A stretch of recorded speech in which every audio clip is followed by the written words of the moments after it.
My husband's coworker tried to replace me in my own marriage while gaslighting me out of my sanity. So I gathered evidence and set fire to their house of lies in the most devastating way possible.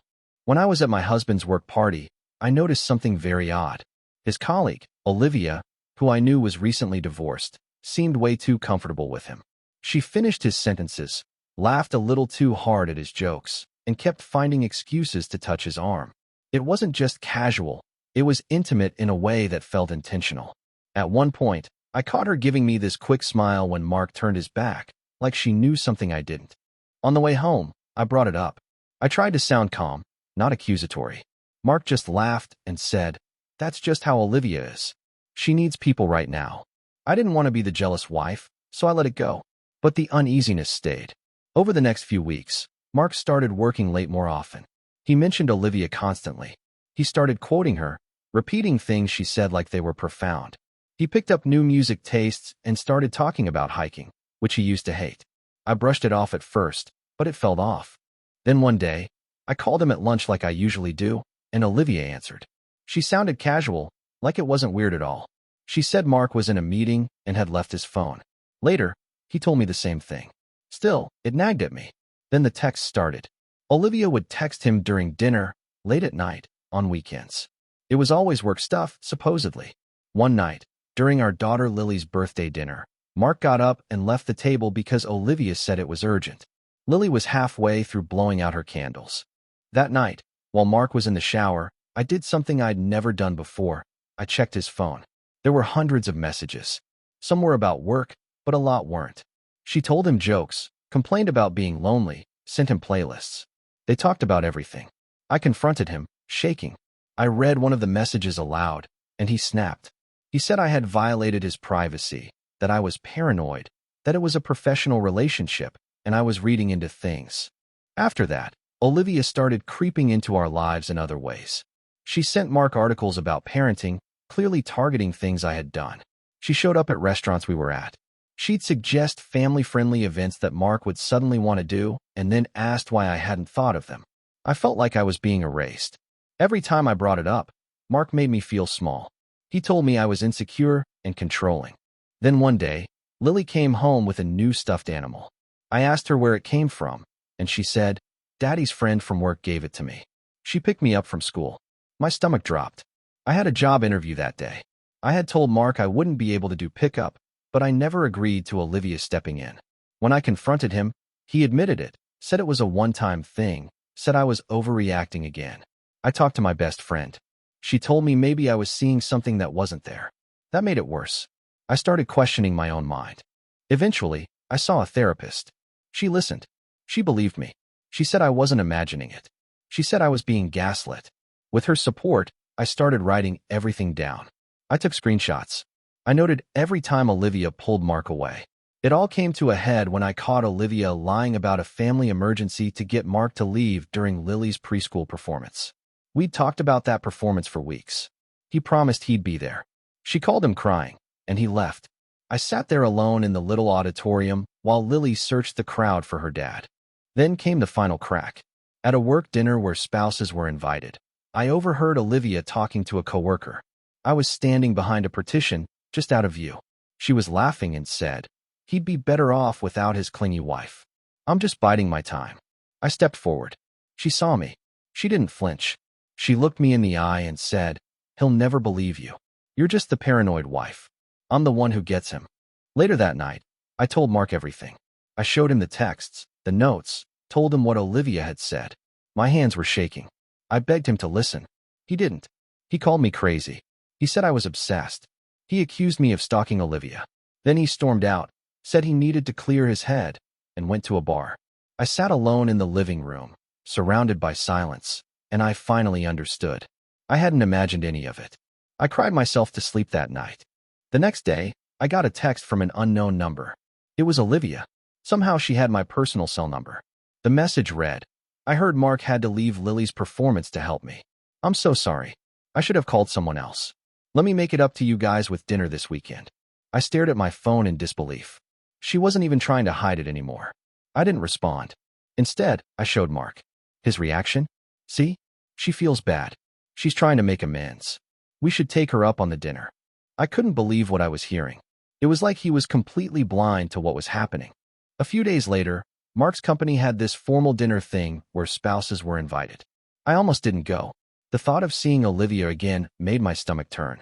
But my therapist suggested it might be good to observe their interaction in a public setting. So I put on my brave face and a black dress I knew Mark loved, and we went. The dinner was at this fancy restaurant downtown. I tried to stay close to Mark, but somehow Olivia kept finding ways to pull him into conversations with other coworkers, leaving me stranded with people I barely knew. At one point, I excused myself to use the restroom. On my way back, I passed by a quiet corner and overheard Olivia's voice. She was talking to another coworker. "Mark has been so supportive during my divorce," she was saying softly. "I don't know what I'd do without him. It's rare to find someone who really understands you, you know?" The other person murmured something I couldn't hear. "His wife doesn't appreciate what she has," Olivia continued. "He tells me how she never supports his career ambitions, how she's always complaining about him working late. A man like that needs someone who understands his drive." I felt my chest tighten. I stepped around the corner, making myself visible. Olivia saw me. She didn't flinch or look embarrassed. Instead, she gave me that same cold smile from the party. "Elizabeth, we were just talking about work stuff. Mark has been such a mentor to me." The calculated way she pivoted made it clear she wanted me to hear what she was saying, but she'd never admit it directly. She'd always maintained plausible deniability. I turned and walked away, my whole body shaking. I found Mark at our table and told him I wasn't feeling well. I needed to go home. He seemed annoyed but agreed. In the car, I told him everything I'd overheard. I was crying by this point, begging him to see what was happening. His response: "You must have misheard. Olivia wouldn't say something like that." When I insisted I knew what I'd heard, he accused me of eavesdropping, of being obsessed with Olivia. He said maybe I should talk to my therapist about my fixation. Then he dropped the bomb. "Maybe you're the one with the problem, not Olivia." We drove home in silence. When we got there, he said he needed to clear his head and went to a bar.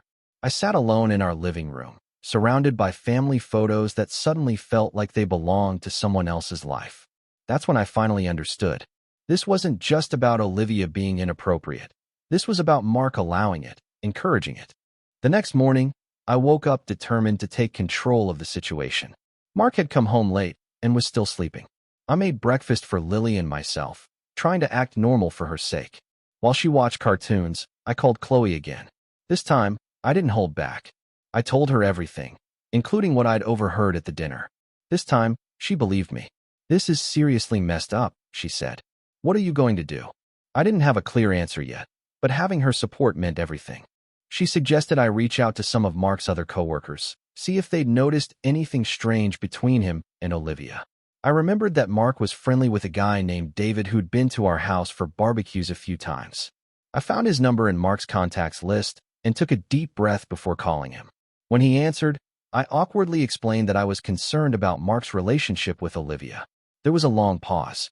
"I was wondering when you'd call," David said finally. "Look, I don't want to get involved in personal stuff, but things have been weird at the office. Olivia talks about Mark constantly. She's got a photo of him on her desk, which is strange for a coworker. And she tells everyone you guys are having marriage problems." My blood ran cold. "We're not having problems," I said. "At least, we weren't until she came along." David sighed. "I figured as much. She's been telling people you're controlling and that Mark confides in her about how unhappy he is. Most of us take it with a grain of salt, but she's pretty convincing." After I hung up, I felt sick. She wasn't just trying to steal my husband. She was actively trying to destroy my reputation, to create a narrative where I was the villain and she was Mark's savior. It was more calculated than I'd imagined. I decided to do some digging. I knew it was wrong, but I needed to understand what I was dealing with. While Mark was in the shower, I checked his email.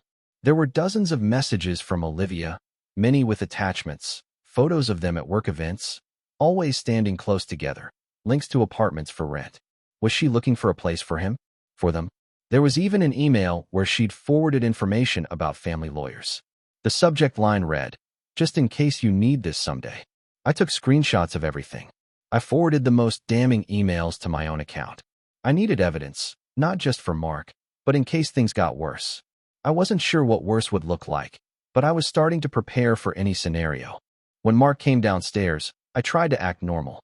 We had plans to take Lily to the park, and I didn't want to ruin her day with another fight. But as we were getting ready to leave, his phone rang. Olivia again. He said he needed to take it and stepped into the other room. I could hear snippets of the conversation, something about meeting up to discuss a work project on a Sunday. When he came back, he said he needed to go into the office for a few hours. Lily's face fell. But Daddy, you promised we'd go to the park. He knelt down and promised he'd take her next weekend instead. As he grabbed his keys, I asked directly if he was meeting Olivia. He hesitated just long enough for me to know the answer before denying it. After he left, I took Lily to the park myself. While she played on the swings, I called my mom. I hadn't told her what was going on, partly out of embarrassment, partly because I didn't want her to worry. But I needed my mom. I needed someone who would be on my side no matter what. I told her everything. She listened without interrupting, which is rare for my mom. When I finished, she was quiet for a moment. Then she said, "Honey, this woman sounds dangerous. Not physically, but emotionally. She's trying to take your life, and Mark is letting her." "What do I do?" I asked, feeling like a little girl again, needing my mom to fix a problem. "You fight," she said simply. "Not with Mark. That's what she wants. You fight for your marriage, for your family. But you also prepare for the worst. Get your ducks in a row, just in case." That night, I started making a plan. I opened a separate bank account and transferred a small amount of money from our joint savings, just enough to cover emergency expenses if things went south. I gathered important documents, birth certificates, marriage license, financial records, and scanned copies to a private email account. I wasn't planning to leave, but I needed to feel secure. The next day, I called my therapist for an emergency session. I told her about everything that had happened since our last appointment. She looked concerned. "This has escalated beyond what I initially thought," she said. "This woman isn't just interested in your husband. She wants your life. And she's manipulating Mark in ways that are textbook emotional abuse. The problem is, he can't see it. How do I make him see it?" I asked desperately. "You might not be able to," she replied gently. "Sometimes people have to hit rock bottom before they recognize manipulation. But you can set boundaries to protect yourself and Lily." Following her advice, I decided to take a different approach. Instead of confronting Mark about Olivia directly, I started focusing on our relationship. I suggested we go to couples counseling. He was resistant at first, but I framed it as something that would help us communicate better, not as a response to the Olivia situation. Eventually, he agreed. Our first session was tense. The counselor asked what brought us in, and I carefully explained that I felt we'd been growing apart, that work seemed to be taking precedence over family. I didn't mention Olivia by name. Mark seemed relieved and opened up about feeling pressured at work, about how he felt I didn't understand his career ambitions. As we continued with weekly sessions, I hoped the counselor would help Mark see the patterns himself, but progress was slow. Outside of therapy, Olivia's presence in our lives continued to grow. She started sending Lily gifts, books, toys, even clothes, always with little notes saying things like, "From your dad's special friend at work." It made my skin crawl. Then one evening, Mark came home with news. "The company is sending me and Olivia to a conference in Chicago next month. It's a big opportunity. We'll be representing the whole department." My heart sank. 3 days in another city with her. I tried to keep my face neutral as he continued. "Actually, Olivia suggested you might want to come along. We could make it a family trip. Lily could see the aquarium." I was stunned. Olivia suggesting I come along? It didn't make sense. Then it hit me. She wanted to appear generous, reasonable. She was playing a longer game than I realized. If I refused, I'd look like the unreasonable one. If I agreed, she'd find ways to isolate Mark during the trip anyway. "That sounds nice," I said carefully. "Let me check if I can take time off." I had no intention of going, but I needed time to think. That night, I couldn't sleep. Around 2 a.m., I got up and went downstairs. Mark had left his laptop open on the kitchen counter. I hesitated only briefly before sitting down and checking his browser history. He'd been looking at Chicago hotels, but not family-friendly ones. Luxury hotels with spa packages and romantic restaurants. There were searches for best date spots in Chicago and romantic views of the city. I felt sick. This wasn't just a work trip. He was planning romantic outings with her. I took photos of the screen with my phone, adding to my growing collection of evidence. As I was about to close the laptop, a notification popped up, a new email from Olivia. The subject line, "Can't wait for Chicago." I clicked it open. The message was brief but unmistakable. "Just booked my room. Connecting door to yours as discussed. Winky face. Don't worry about the family trip idea. She'll never agree to come anyway." X. Something in me snapped. I'd been trying to be reasonable, to not overreact, to give Mark the benefit of the doubt. But this was undeniable. They were planning something behind my back, and they were both counting on me to react exactly as they expected. I decided right then to do the opposite. The next morning, I told Mark I'd love to come to Chicago, that Lily would be thrilled to see the aquarium, that I'd already requested time off work. The look of surprise on his face was almost comical. He stammered something about checking if the company would cover family expenses. I smiled sweetly and said I'd be happy to pay my own way. Over the next week, Mark seemed distracted, constantly on his phone. I pretended not to notice. I started being extra affectionate, planning special dinners, suggesting date nights. It was exhausting to pretend everything was fine, but I needed to buy time to figure out my next move. I also started reaching out to more of Mark's coworkers. David had given me a few names of people who might be willing to talk. One by one, I contacted them, carefully explaining my concerns. Most were hesitant to get involved, but a woman named Sarah was more forthcoming. "Olivia has been weird about Mark since she started at the company," Sarah told me over coffee. "Even before her divorce. She has this whole story about how they have this special connection, how they're meant to be together. Most of us thought it was just talk, but lately, it's gotten more intense." "Has Mark encouraged it?" I asked, dreading the answer. Sarah hesitated. "Not at first, but recently, yeah, kind of. They're always in each other's offices with the door closed.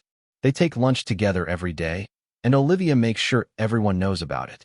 She's always dropping hints about how close they are, how he confides in her." I asked if she knew anything about the Chicago trip. Sarah looked uncomfortable. "The thing is, it's not really a department thing like they're saying. It's just the two of them. Olivia arranged it. She told our boss it would be good for them to represent the company, but nobody else was even considered." This was worse than I thought. It wasn't just Olivia manipulating the situation. Mark was actively participating in the deception. They were lying to his company, to me, probably to themselves about what was really happening. When I got home, I found a package on the porch addressed to Lily. Inside was a child-sized Chicago Bulls jersey with a note. "For our special trip. Can't wait to show you the city. Love, Olivia." The presumption of it, our special trip, made me furious. She was acting like she had some claim on my daughter, like she was already part of our family. I didn't show the jersey to Lily. Instead, I added it to my growing collection of evidence. That night, I told Mark I'd found the package. His face went pale. "She's just being nice," he said weakly. "She's excited about the trip. Why is she sending gifts to our daughter?" I asked calmly. "Why is she calling it our special trip when she's not family? Don't you think that's crossing a line?" He got defensive immediately. "You're making a big deal out of nothing. Olivia is just generous. She knows I miss Lily when I travel for work." "But you've never traveled with Olivia before," I pointed out. "How would she know that?" He had no answer, just accused me of twisting things again. But I could see a flicker of doubt in his eyes. For the first time, he couldn't completely dismiss my concerns. It was a tiny crack in his defense of Olivia, but it was something. The next day, I got a call from David. "I thought you should know," he said, sounding uncomfortable. "Olivia's been telling people you backed out of the Chicago trip, that you're too controlling to let Mark go, but too insecure to come along. She's making it sound like your marriage is on its last legs." I thanked him for letting me know. So that was her game. She was already setting the narrative that I wouldn't be coming, creating a story where I was the problem. She hadn't counted on me actually agreeing to the trip. It had thrown a wrench in her plans. That evening, Mark came home late again. He looked stressed. "I need to talk to you about Chicago," he said. "The company is only paying for one room. It might be complicated with Lily there too. Maybe it would be better if you guys didn't come after all." I was ready for this. "That's no problem," I said cheerfully. "I already booked a separate room for Lily and me, right next to yours actually. The hotel confirmed it this morning." This was a lie. I hadn't booked anything, but I wanted to see his reaction. He looked panicked. "You didn't need to do that. I could have handled it." "I'm sure you could have," I said. "But this way is better. Lily and I will have our own space, and you can focus on your work stuff with Olivia during the day. Then we'll have family time in the evenings." "It's perfect," He mumbled something about checking with the conference organizers about the schedule and retreated to his office. I knew he was calling Olivia. Their plans were falling apart, and they needed to regroup. The next few days were tense. Mark was distant, constantly on his phone. I continued my campaign of cheerful enthusiasm about the trip, talking to Lily about all the fun things we'd do in Chicago, making sure Mark overheard. I could tell it was making him nervous, which confirmed my suspicions about what they'd been planning. About a week before the trip, I decided to take a different approach. I asked Mark to meet me for lunch near his office. He seemed surprised but agreed. I dressed nicely, did my hair the way he always liked, and met him at a restaurant a few blocks from his building. As we were finishing our meal, I saw her walk in, Olivia. She spotted us immediately, her face registering shock before she composed herself and walked over to our table. "What a coincidence," she exclaimed with fake surprise. "I was just grabbing a quick lunch. Mind if I join you?" Before Mark could respond, I smiled warmly. "Actually, Olivia, we were just discussing some private family matters. But I've been meaning to talk to you. Could we grab coffee sometime this week, just the two of us? There are some things about the Chicago trip I'd love to go over with you." The look on her face was priceless. She clearly hadn't expected me to be so direct, so friendly. She stammered something about being very busy, but would try to find time. Then she retreated to a table on the other side of the restaurant, glancing over at us repeatedly. Mark looked uncomfortable. "What was that about? Why do you want to meet with Olivia?" I kept my voice light. "Well, since we're all going to Chicago together, I thought it would be nice to clear the air, make sure we're all on the same page about the schedule, about boundaries." I emphasized the word boundaries slightly. "Boundaries?" he repeated, looking confused. "Yes," I said, still smiling. "Like how it's not appropriate for her to send gifts to Lily, or how she shouldn't tell your coworkers that I've backed out of the trip when I haven't. Just basic, respectful boundaries." His face went pale. "She told people you backed out?" I nodded. "David mentioned it. He thought I should know what she's been saying about me, about us." I reached across the table and took his hand. "Mark, I love you. I want our marriage to work. But this situation with Olivia has gone too far. She's not just being friendly. She's actively trying to come between us." For the first time, he didn't immediately defend her. He looked troubled, like he was finally considering the possibility that I might be right. "I'll talk to her," he said finally, "about the gifts and the rumors. That's not okay." It wasn't everything, but it was a start, a small acknowledgement that something wasn't right. As we left the restaurant, I noticed Olivia watching us intently. I gave her a small wave, let her see that Mark and I were united, that her tactics weren't working as well as she thought. That night, Mark was quiet. He played with Lily, helped with her bath time, read her extra stories before bed. It felt like he was trying to prove something, to me, to himself. After Lily was asleep, he sat down next to me on the couch. "I talked to Olivia this afternoon," he said, "about the gifts and the rumors. She got really upset, said I was misunderstanding everything, that she was just trying to be nice. She cried." He looked troubled. I've never seen her like that. I chose my words carefully. People often get defensive when confronted with their behavior, especially if they know they're crossing lines. The crying could be manipulation, Mark. It's a way to make you feel bad for setting a boundary. He was quiet for a long moment. "Maybe," he said finally. "I don't know. Everything's so complicated now." He looked at me, really looked at me, for the first time in weeks. "I don't want to lose you. I don't want to hurt Lily." "Then don't," I said simply. "Choose us. Choose your family." He nodded slowly. "The Chicago trip. Maybe it's not a good idea right now. Maybe I should tell work I can't go. Or maybe I should still come with you," I suggested. "Not to spy or to cause problems, but to show Olivia, and yourself, that we're a team. That our marriage is worth fighting for." He agreed, somewhat reluctantly. I could tell he was conflicted, caught between the fantasy Olivia had been spinning and the reality of our life together. But it was progress. For the first time in months, I felt like I might actually save my marriage. The next morning, I woke up to multiple missed calls from David. When I called him back, he sounded agitated. "Olivia's been going around the office telling everyone Mark is leaving you, that they're planning to start a new life together after Chicago. She's showing people texts from him that seem to confirm it." My heart sank. "What kind of texts?" "I didn't see them myself," David admitted. "But Sarah did. She said they were pretty explicit about him being unhappy, wanting out, planning a future with Olivia." I thanked David and hung up, my mind racing.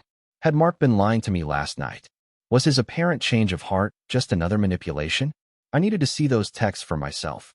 I decided to confront Mark directly that night. No more tiptoeing around the issue. When he got home from work, I was waiting in the living room, with Lily already asleep upstairs. I had my phone ready with David's information pulled up. "We need to talk," I said as soon as he walked in. "David called me today. Olivia is telling everyone at your office that you're planning to leave me after Chicago, that you're starting a new life with her." Mark froze halfway through taking off his jacket. "What? That's ridiculous." "Is it? Because apparently, she's showing people texts from you that back up her story." His face went pale. He sat down heavily on the couch across from me. "I never sent texts like that." "Then let me see your phone," I said, holding out my hand. He hesitated, which told me everything I needed to know. "That's private." "Not anymore," I said. "Not when your coworker is using your supposed texts to destroy our marriage publicly. Either show me the texts, or I'm calling Sarah right now to find out exactly what Olivia is showing people." Reluctantly, he handed over his phone. I went straight to his messages with Olivia. What I found made me sick. There were dozens of texts between them discussing how unhappy he was with me, how controlling I was, how he couldn't wait to start fresh. There were messages about the Chicago trip being their chance to see if they worked outside the office. "These aren't what they look like," Mark said quickly. "She was going through a hard time after her divorce. I was just trying to make her feel better." I looked up at him, my hands shaking. "By telling her you want to leave your wife? By planning a romantic getaway disguised as a work trip? How exactly does that help her divorce situation?" "I never meant any of it," he insisted. "It was just talk, fantasy stuff. I was never actually going to leave you." I scrolled further back in the messages and found something even worse. A text from Mark to Olivia from 3 weeks ago. "Booked the hotel, connected rooms like you suggested. Can't wait to wake up next to you." I showed him the screen. "Just talk? Just fantasy? You booked connected hotel rooms, Mark." He put his head in his hands. I don't know what I was thinking. She made it seem so simple, so right. Like you and I were already over. And this was just making it official. And were we over? Did I miss that conversation? My voice was shaking now. "Because I've been here, every day, raising our daughter, loving you, while you've been planning to abandon us for someone who's been systematically trying to take my place." "I wasn't thinking clearly," he said. "Olivia has this way of making everything I'm unhappy about seem like it's your fault, and everything that could be better seem like it would be with her." I stood up, needing to move, to do something with the anger coursing through me. "That's called manipulation, Mark. She's been manipulating you, and you've been letting her." "I see that now," he said quietly. "After our talk last night, I started looking back at everything differently. How she always had some crisis when we had family plans, how she'd put you down in subtle ways. I was blind." "You chose to be blind," I corrected him. "I've been telling you for months something wasn't right. You called me crazy. You made me doubt myself." He couldn't meet my eyes. "I know. I'm sorry." "Sorry isn't enough," I said. "Not anymore. You need to fix this." "How?" he asked, looking genuinely lost. "First, you're going to text Olivia right now and tell her the Chicago trip is off, that you're not leaving your family, that whatever she thought was happening between you is over." He nodded and reached for his phone. I watched as he typed out the message, making sure it was clear and direct. No wiggle room, no mixed signals. He showed me before sending it. "Olivia, I'm not going to Chicago. I'm not leaving my family. What's been happening between us was a mistake, and it's over. Please don't contact me outside of necessary work communication." After he sent it, I took a deep breath. "Second, you're going to email your boss tomorrow morning and explain that you can't go to Chicago for personal reasons." "What about the presentation?" he asked. "Not my problem," I said firmly. "You created this mess by prioritizing Olivia over your job responsibilities. Figure it out." His phone buzzed almost immediately with Olivia's response. "You don't mean that. She's making you say this. Call me when you can talk privately." "She doesn't give up easily," I said. "You need to be absolutely clear." Mark typed another message. "I do mean it. This is my decision. Do not call or text me again except for essential work matters." He sent it and then looked up at me. "What else?" "You're going to tell HR about her behavior tomorrow. How she's been spreading rumors about our marriage. How she manipulated the Chicago trip. All of it." He looked panicked. "That could get her fired." "Again, not my problem," I said. "She's creating a hostile work environment, and using company resources to pursue a married coworker. HR needs to know. His phone buzzed repeatedly with more messages from Olivia. I took it from his hands and turned it off. She can wait until tomorrow. We're not done talking. We stayed up most of the night. Mark finally opened up about how Olivia had slowly worked her way into his confidence. Always there when he was frustrated about work or home. Always validating his feelings and suggesting that he deserved better. How she'd made him feel special, understood in ways he didn't feel at home. But that's the thing about manipulators, I told him. They find the cracks, and they widen them. Instead of helping you communicate better with your wife about your frustrations, she encouraged you to see me as the enemy. I know that now, he said. I just couldn't see it happening. By morning, we had a plan. Mark would talk to HR first thing. He'd request a department transfer to get away from Olivia. He'd commit to marriage counseling, not just the surface-level sessions we'd been having, but real, intensive work. I was exhausted but clear-headed. I'm not promising I can forgive this, Mark. You betrayed my trust in fundamental ways. But I'm willing to try, for Lily's sake, and for the years we had before Olivia came along. He nodded, looking equally exhausted. That's more than I deserve. The next day was chaos. Mark went to HR first thing. They took his report seriously, especially when he showed them the text where Olivia had been spreading rumors about their marriage. Apparently, this wasn't the first complaint about her creating workplace drama. While Mark was dealing with work, I took Lily to preschool and then met with my therapist for an emergency session. I needed help processing everything, figuring out if I could really move forward with Mark or if the damage was too deep. Trust can be rebuilt, my therapist told me. But it takes time and consistent effort from both parties. Mark needs to be completely transparent from now on. When I got home, there were 3 missed calls from an unknown number. I had a feeling it was Olivia, so I didn't answer. Instead, I texted Chloe to update her on everything that had happened. She offered to come over, but I told her I needed some time alone to think. Around noon, Mark called.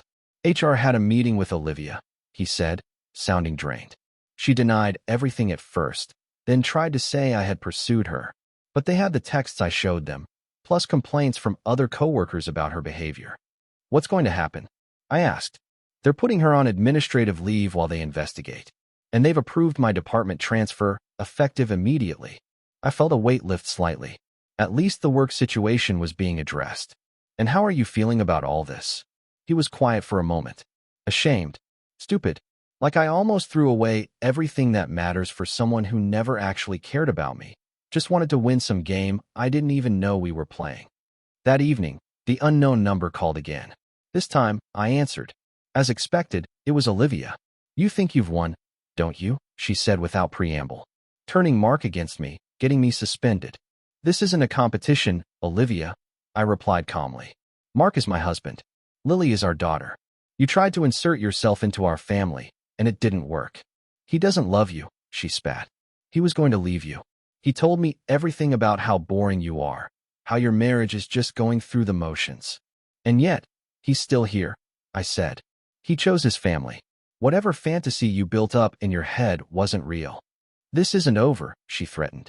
Actually, it is, I said firmly. Mark has reported your behavior to HR. He's transferred departments. If you continue to contact either of us outside of necessary work communication, we'll file for a restraining order. Find someone else to obsess over, Olivia. We're done. I hung up and blocked her number. Then I sat down and cried for the first time since this whole nightmare began, not because I was sad, but because it was finally over. The constant anxiety, the gaslighting, the feeling of my life being slowly stolen, it was done. Mark came home early that day. He brought flowers, which I found both touching and inadequate given the circumstances. But his face showed genuine remorse, and that meant more than any gift could. I talked to my parents, he said as we sat at the kitchen table. Told them everything. Dad basically read me the riot act. Mom cried. They're coming to visit next weekend to help us sort things out. I was surprised. Mark rarely involved his parents in our problems. The fact that he'd voluntarily exposed his mistakes to them showed me he was serious about making amends. Over the next few weeks, we started rebuilding. Mark was completely transparent. His phone was always accessible to me. He'd text when leaving work. He came straight home every day. We started intensive couples therapy twice a week. It was hard, painful work, dredging up not just the Olivia situation, but underlying issues that had made our marriage vulnerable to her manipulation in the first place. Olivia eventually resigned from the company rather than face termination after HR's investigation. David told Mark she'd taken a job in another state. The relief I felt knowing she was physically far away was immense. Lily, thankfully, remained mostly oblivious to the adult drama. She asked about Olivia once, wondering why Daddy's friend didn't come around anymore. Mark handled it well, simply saying that she had moved away for a new job. Lily forgot about her within days. 3 months after everything came to a head, Mark and I were sitting on our back porch after Lily had gone to bed. We just finished a session with our therapist where we talked about trust, about how it was slowly growing back between us. I never thought we'd get here, Mark admitted.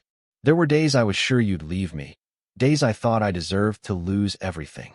There were days I considered it, I said honestly. We'd promised not to sugarcoat things anymore. But then I'd look at Lily, at the life we built, and I knew it was worth fighting for. Not just for her, but for us. He took my hand. I'm still sorry. I'll probably be sorry for the rest of my life. I don't need you to be sorry forever, I told him.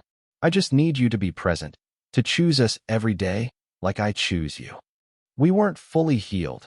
Trust doesn't mend overnight, and there were still moments when I'd feel a stab of doubt, when the memory of those texts would flash through my mind. But we were moving forward, eyes wide open this time. The other day, I ran into Sarah at the grocery store.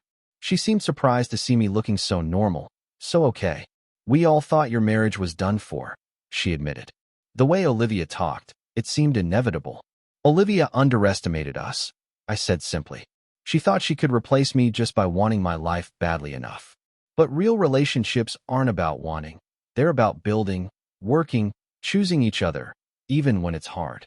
As I drove home from that encounter, I realized how far we'd come.